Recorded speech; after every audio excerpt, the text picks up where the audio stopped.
Hello मित्रों, आप सभी का स्वागत है द डिस्कवर इंडिया में इस नए व्लॉग में। आज हम हैं जूनागढ़ के भवनाथ में और ये भवनाथ मंदिर अभी तक हमने बहुत सारे शिवालय का व्लॉग बनाए हैं, लेकिन ये शिवालय सबसे कुछ अलग पड़ता है और इसका इतिहास भी सबसे अलग है, क्योंकि हमारे 18 पुराण है, उसमें से स्कंद पुराण और मार्कंडेय पुराण में ये भवनाथ का उल्लेख है, क्योंकि ये स्वयंभू लिंग है। ना ही कोई यहाँ आकर उसको स्थापित की है, ना ही कोई ऐसे ही हुआ, ये स्वयंभू प्रकट हुए हुए।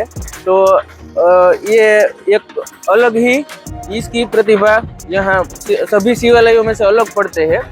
तो आगे के जो भी हम लोग लिए हैं वो उसका इतिहास भी अलग रहा है और ये भवनाथ महादेव का भी इतिहास अलग रहा है। तो आइए पहले हम भवनाथ महादेव के दर्शन करते हैं और उसके बाद फिर जानते हैं। ओके, बने रहिए।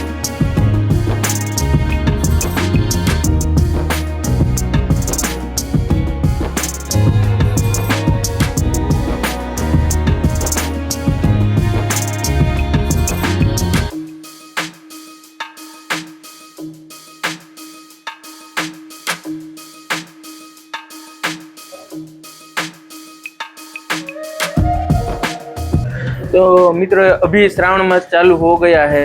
यहाँ भावी भक्तों की भीड़ हम भी देख सकते हैं। दर्शन करने में भी थोड़ा वो लाइन में रहना पड़ता है, क्योंकि बहुत ट्रैफिक है अभी। और सभी हम शिवालय देखे और ये शिवालय में कुछ अलग है। वैसे तो शिवालय का कुछ अलग ही महत्व होता है, क्योंकि कुछ खास जगह पे ही शिवालय बनता है, या तो नदी के तट पे बनता है, या सरोवर के पास बनता है, या समुद्र के पास बनता है। मतलब कोई ना कोई ऐसी जगह होती है जहाँ कोई पानी हो, पर्वत हो, ये सब अगल बगल में होता है, वहीं पे ही शिवालय होता है। तो यहाँ भी कुछ अलग खास है। यहाँ नदी तो नहीं है, लेकिन एक कुंड है और पर्वत में, गिरिमाड़ा पर्वत में गिरनार है। तो ये दूसरे शिवालयों से भी इस तरह से अलग पड़ता है और उसमें स्नान करने का भी कुछ अलग महत्व है। तो हम उसको भी अभी शूट करके दिखाएंगे। और दूसरा जो भी शिवालय है वो अलग अलग टाइम पे अलग अलग पुराण में उसका उल्लेख है। इसका भी स्कंद पुराण में भी उल्लेख है और मार्कंडेय पुराण में भी भवनाथ महादेव के उल्लेख है। और ऐसे जो देखे हम, तो ये जो गिरनार है वो हिमालय से भी पुराना है। उसका इतिहास देखें हम, तो हिमालय से भी गिरनार को पुराना माना जाता है और सभी शास्त्रों में भी गिरनार का उल्लेख मिलता है। तो जो हिमालय में है वो गिरनार में, उससे यहाँ सभी कोटि देवताओं का वास है, ऐसा भी शास्त्रों में उल्लेख है। और ये भवनाथ महादेव है वो भी स्वयंभू है, तो ये इसका और एक अलग महत्व होता है। आइए अब मर्गी कुंड के दर्शन करते हैं और यहाँ के परिसर में देखते हैं।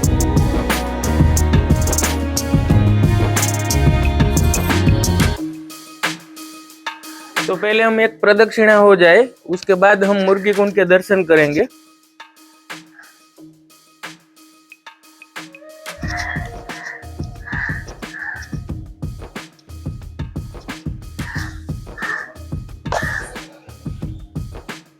प्रदक्षिणा का भी एक अलग महत्व है, क्योंकि हमारे सनातन धर्म में प्रदक्षिणा को भी एक यात्रा का फल स्वरूप माना जाता है। और यहाँ गुरु दत्तात्रेय विराजमान है। ये अखंड धुआं है, इसमें अभी भी यहाँ ज्योत जल रही है धुएं में।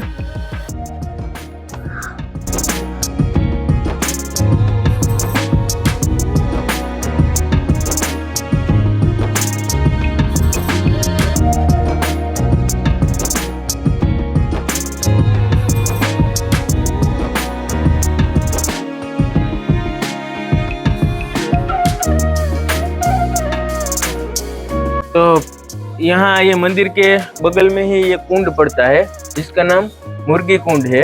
और उसका भी इतिहास रहा है, क्योंकि जो उज्जैन के चंद्रवंशी राजा भोज राजा थे, उसने ये मुर्गी कुंड का निर्माण किया था। क्योंकि मुर्गी कुंड का नाम इसलिए पड़ा है कि मृग कन्या थी, उसको मूल स्वरूप में कन्या के रूप में राजा भोज पाना चाहते थे। इसलिए यहाँ सोनरख नदी जो बहती थी, उसमें सोने की रेखा हुआ करती थी।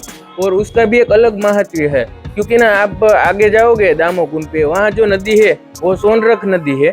तो सोनरख नदी में एक सोना की रेखा बहती थी, ऐसा माना जाता है। इस हिसाब से ये कुंड की उस टाइम पे राजा भोज ने स्थापना की थी, ताकि उसका पवित्र जल से ये जो कन्या है वो परोक्ष रूप में से प्रत्यक्ष रूप में वो उसको पा सके, और तब से इसका जल को पवित्र माना जाता है। और महाशिवरात्रि के दिन भी जो नागा साधु है वो उसका शाही स्नान रात को 12 बजे ये रवाड़ी पूरी होके यहाँ आता है, और यहाँ स्नान करके फिर अपने अपनी जगह पे जाते हैं। तो इसका भी एक अलग महत्व है, और ये शिवालय को इस कुंड से और भी इसका महत्व अलग करता है। तो और शिवालयों की तरह ये शिवालय भी कुछ खास हो जाता है इस वजह से, और इसका जल इतना पवित्र है कि सभी की आस्था अभी तक उससे जुड़ी हुई है। मित्रों, जैसे कि आगे हमने सुना कि यहाँ का जो इतिहास है वो बहुत ही सुंदर सा इतिहास है। यहाँ बहुत सारे लोग प्रांत प्रांत से आते हैं दर्शन करने के लिए। यहाँ हमारे साथ जो ये दोनों दर्शनार्थी खड़े हैं वो भी बहुत दूर से आए, कच्छ से आए हैं। तो कच्छ से भी लोग यहाँ आते हैं, बहुत सारे देश प्रदेश से भी यहाँ लोग आते हैं। यहाँ जो ये स्थान है ना, स्थान का महिमा ही कुछ ऐसा है कि ये बिल्कुल गिरनार के बगल में है, और भवनाथ नाम है। ये पूरे इलाका का नाम ही भवनाथ है, इसलिए भवनाथ महादेव के रूप में प्रचलित है। और आप भी एक बार यहाँ, ये श्रावण चल रहा है तो एक बार आके अपने आप को धन्यता का महसूस करवाइए।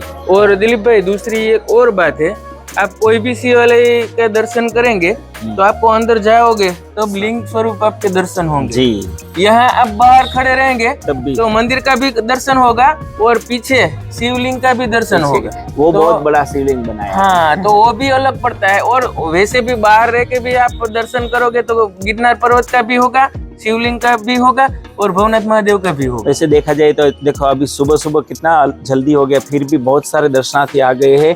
और यहाँ रूटीन ये दर्शनार्थी यहाँ रहते ही है। हम यहाँ लोकल है तो हमें पता है कि बहुत सारे लोग बाहर से तो आते हैं, लोकल भी आते हैं और महादेव जी को अभिषेक लगाते हैं। यहाँ पर एक बहुत ही सुंदर सी लिंग भी प्रतिष्ठित की हुई है, तो यहाँ पर भी लोग अपने आप को अभिषेक करके धन्यता दिखा देते हैं। आइए फ्रेंड्स, हम आपको ये मंदिर का परिसर की एक झलक दिखाते हैं।